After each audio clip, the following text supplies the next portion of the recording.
Are we on? Are we live? We are live. Hello, Friday. It's another Friday, and here we are. It's 12 noon. I am Steph Lee. This is the Friday 15, where we go ahead and answer your travel industry questions. So go ahead and submit any you might have in the comments of our YouTube channel, or go to hostagencyreviews.com/Friday15, and you could submit your questions there, as well as see some of our older episodes. Let us jump right in because it is Friday and we want to get out and get this weekend started, right? So Tanya, thank you for your question. She writes, what advice do you have for someone dreaming big who has worked under a host agency and is now ventured out solo to create their own lane, travel agency ownership? All of my contracts are direct. My agency is licensed and bonded. You never know what you don't know starting out, so feel free to share any advice. And boy, oh boy, is that true that you don't know what you don't know when you're starting out, which is sometimes a gift. But Tanya, congrats. That is amazing to have gone from hosted and becoming independently accredited. That's a really big step, so congratulations. I'm going to put into the resources a link to our accreditations article. If you're thinking about going on your own and getting your own accreditation, it lists the types of accreditations that are out there and kind of shows you which one is best for which scenario. Now, Tanya, my advice for you is going to be really practical. So you're already licensed and bonded, so I'm not worried about your E&O insurance or your seller of travel laws. It sounds like you've gotten that all taken care of, so kudos. What I would say is the big change when you become independently accredited is kind of the relationships with your suppliers. So the first thing I would have you do is come up with a new preferred supplier list. Now I don't know if it's not in your email, but if you joined a consortium, and if you're not sure what a consortium is and you're listening in, we'll put a link in our resources. But if you joined a consortium, they're going to have a preferred supplier list for you already, which is a great start.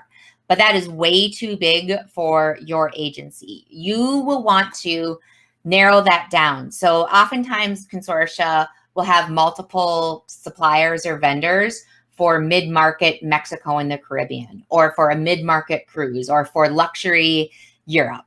Your job is to go in there and figure out who you want to book, just one for each category, and maybe a backup one if like the pricing is just too absurd that you can't book with them. So come up with your new preferred supplier list.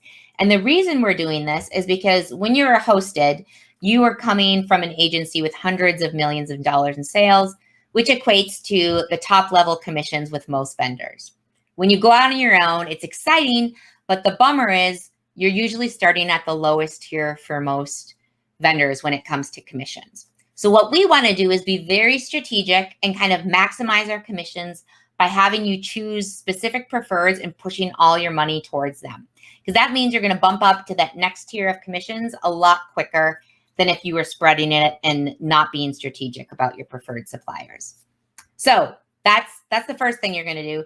The second is go ahead and reach out to those BDMs, your business development managers of those suppliers, because when you are hosted, your BDM may or may not be the same person, depending on where you're located and what type of rep your host agency had. So host agencies will either have a local territory rep that kind of in the states around them, the vendor works all those states and that's their territory. Or you're going to have the BDM might be a national accounts manager, which is for the really large agencies. They just work with really large agencies and that's their quote unquote territory. It's not actually boundaried by land. So that BDM may have changed. So figure out who your local BDM is for these preferred suppliers you now have. Reach out to them, introduce yourself, let them know that you very strategically picked them out and want to up your sales with them. They're going to love that. And so you're reaching out to them to build that relationship. and let them know who you are. And also because in the future, now you may be able to get some things called co-op dollars. You might have had this opportunity at your host agency, depending on who they were. But a co-op dollar is essentially cooperative marketing dollars. So if you go to a trade show or a bridal show and you are promoting your agency, if you want to promote sandals or Ryu resorts or fun jet vacations, they may come up and say, all right, we'll pay 50% of the cost of your booth if you're exclusively featuring Ryu resorts. It's a great way to bring down costs. And if you really like the product and are going to be selling it anyhow, definitely not going to hurt. So think about all of that, Tanya. It's a really exciting time. You're building all these relationships on your own and reaching out. So make sure to get your name out there. And as you're growing, and there's some differences between hosted advisors and independently accredited advisors. And you'll really see the differences in our reports that we issue. So we have our income report and our fee report. We'll put links to both of those in the resources. But through the years, what we've seen is independent agents are a lot more likely to charge fees, and it'll show you which types of fee they're charging, what the average or median fee charged is. So take a look at that, and they'll also talk about like incomes, how much hosted advisors make versus independently accredited advisors. Take a look at those for some inspiration and for some benchmarking to kind of see you and guide you as you go down this new path. So congrats again, Tanya, though. That's a huge deal. All right. If you are just tuning in, welcome. We are live and we are doing our Friday 15. You can go ahead and subscribe so you never miss it again by clicking on the subscribe button on our YouTube channel or to the podcast that you're listening to. We have Kareen, who looks like Kareen has been listening in the past. So thank you, Kareen. She says, you spoke on Friday, April 30th about good travel agency accounting practices and keeping finances separate. I know it was riveting, wasn't it, Kareen? What are some best practices for travel agents with a host agency to pay themselves from their LLC? I understand some LLCs will pay themselves a weekly or monthly salary, but since I'm just starting out and sales can fluctuate quite a bit month to month, what is the best practice for paying myself in that case? Great question. So first thing, this is whether you're a host with a host agency or not, it's going to be the same answer. An LLC, when you choose that as your business structure, and I'm going to link to our business structures article if you're not familiar with the types of business structures.